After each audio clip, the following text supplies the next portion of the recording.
I'm Kiona. I'm 30 years old, and I stay at home taking care of the house. My husband, Aoki, is 6 years older than me, and we've been living with his parents for 2 years.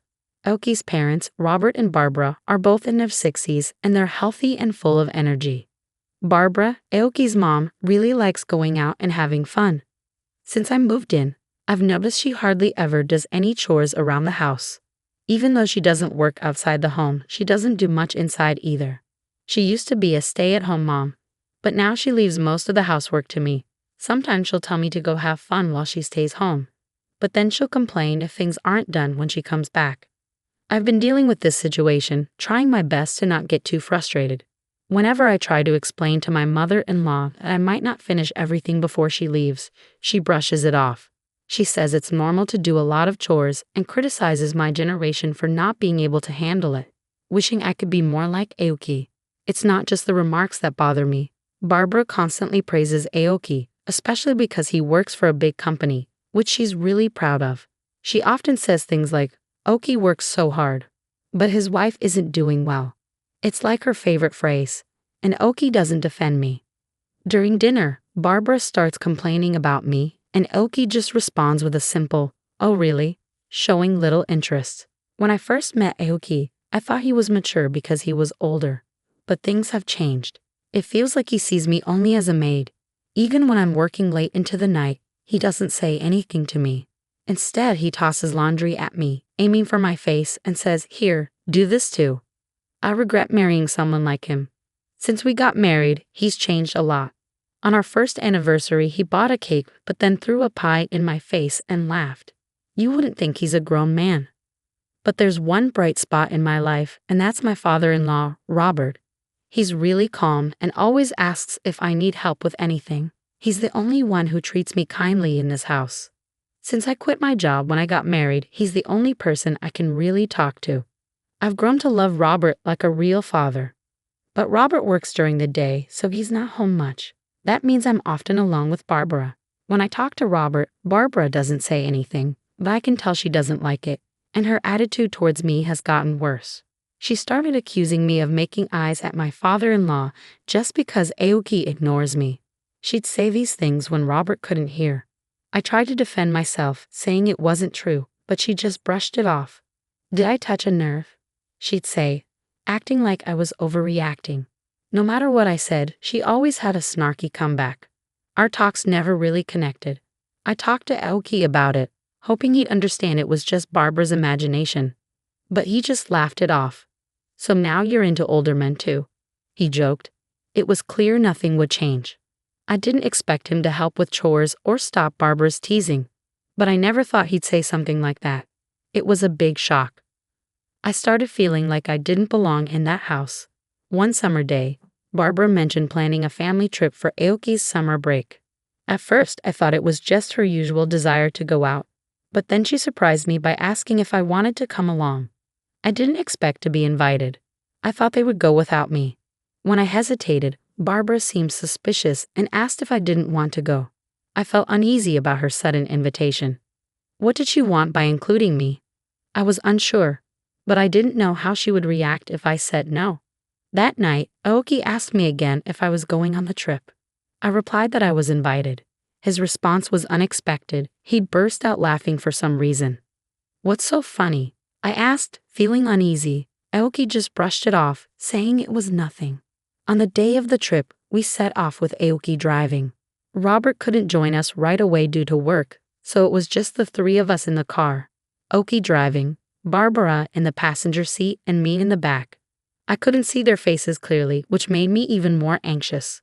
Barbara suddenly asked if I had withdrawn some money for the trip.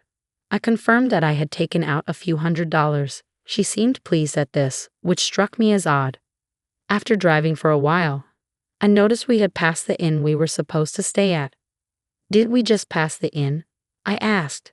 Aoki replied vaguely, saying there was a tourist spot ahead and we'd check in after seeing it. His smile seemed forced, and I sensed something strange was going on. As we drove away from the inn, the scenery outside turned greener. I let out a quiet sigh, making sure neither Barbara nor Aoki heard me. Eventually, we arrived at a dam. It wasn't very big, and there weren't many people around. Let's get out and stretch our legs, Barbara suggested eagerly. And make sure not to leave anything valuable in the car, Aoki added. I followed their instructions, stepping out of the car. But I noticed Barbara and Aoki hesitating, pretending to be busy inside the car. Once I stepped out and closed the door, I heard the car lock click. Aoki had only left the windows slightly open. Then he burst into laughter. What's going on? Are we staying here for the night? I felt anger bubbling up towards Barbara, but I kept it in check. What do you mean? I asked, trying to keep my cool. You walked right into that one, didn't you? My husband was laughing so hard he was clutching his stomach. My wallet and cell phone were still in the car. Everything had gone according to Barbara and my husband's plan. Have fun out here, Kiona, Barbara sneered. Maybe you can eat some grass and sleep under the stars. My husband, holding my wallet and going through it, closed the window. His laughter died down, and then they drove off, leaving me alone. Well, they're a handful, and it's hot, I muttered to myself. Even though it was scorching hot and I was at risk of dehydration, I surprisingly didn't panic. An hour later. Why are you here?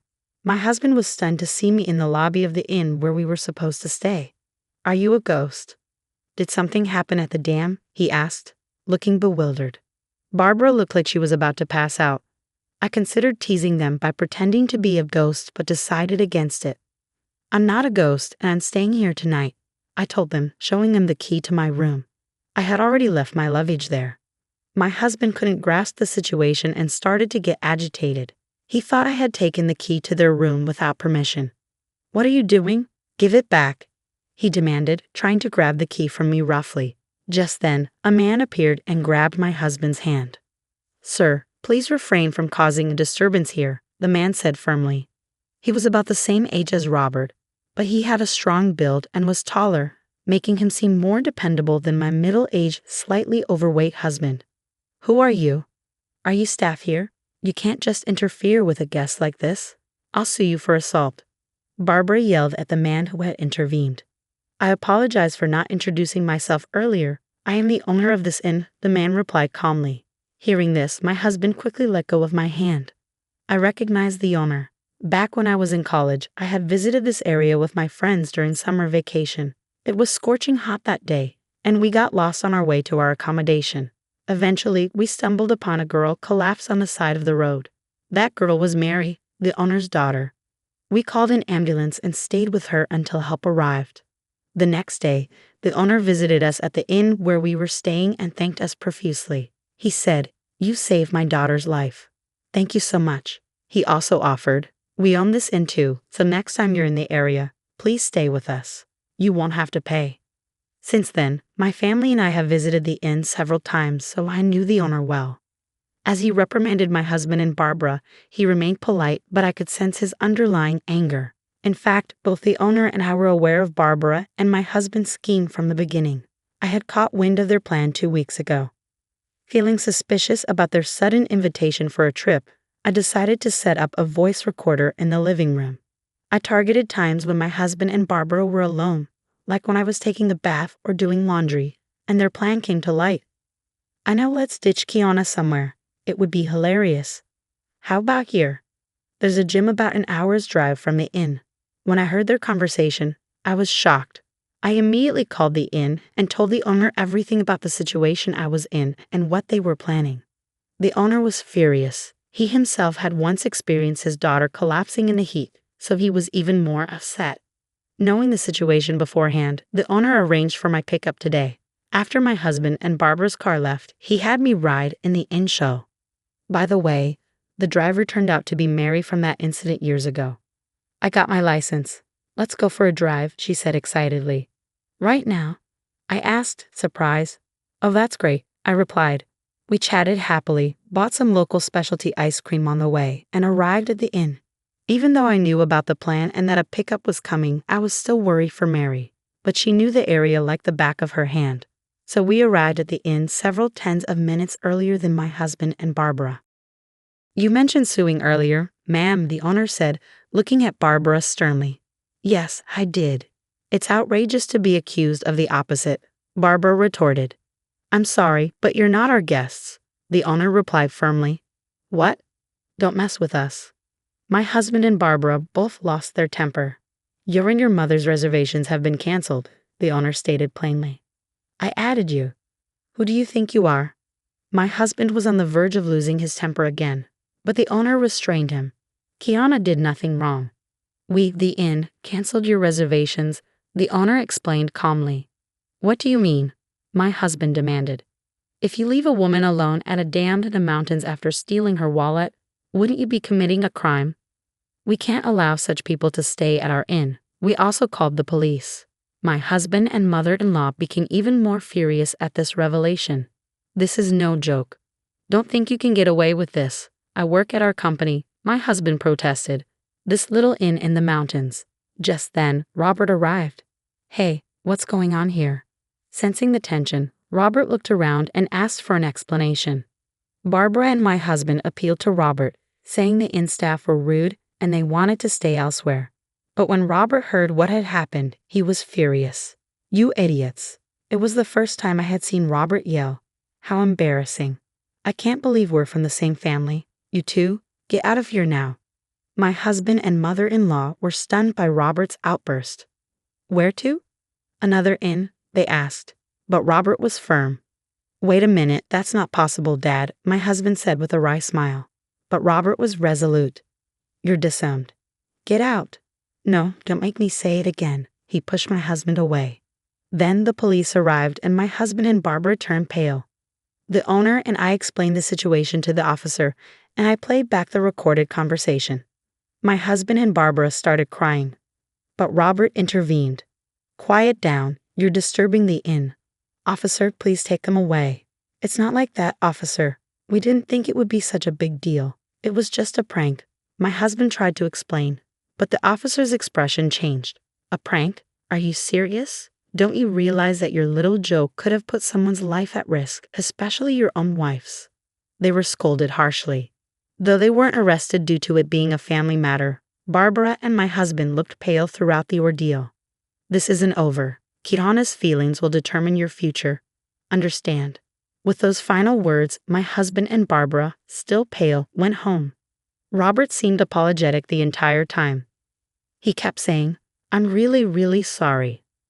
I can't apologize enough for not noticing the unpleasant experiences you have been having, for the terrible ordeal you went through today. He also deeply apologized to the inn owner, expressing remorse for the trouble they caused. Interestingly, the inn owner is a businessman who runs several other companies and is also a client of the company where Robert works. Without knowing this, my husband had boasted, I work for a big company. I'm relieved I was able to hold my husband and Barbara accountable. But it's also frightening to think what could have happened if I hadn't known about their plan beforehand. I hope being scolded by the police makes them realize the seriousness of their actions. After returning from the inn, I decided to divorce my husband. Naturally, I demanded a significant alimony. I hope they learn from this experience and refrain from hurting anyone else in the future. It's quite a turn of events. Robert and Barbara ended up divorcing as well. Robert severed ties with my ex-husband and kicked him out of the house.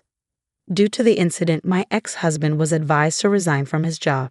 It turns out his workplace behavior had been problematic for a while. Just as he treated me poorly, he had been harsh to his colleagues and juniors, and the HR department was already considering taking action against him. Reflecting on my own actions, I'm disappointed that I mirrored such behavior. My ex-husband, now unemployed, is struggling to find another job.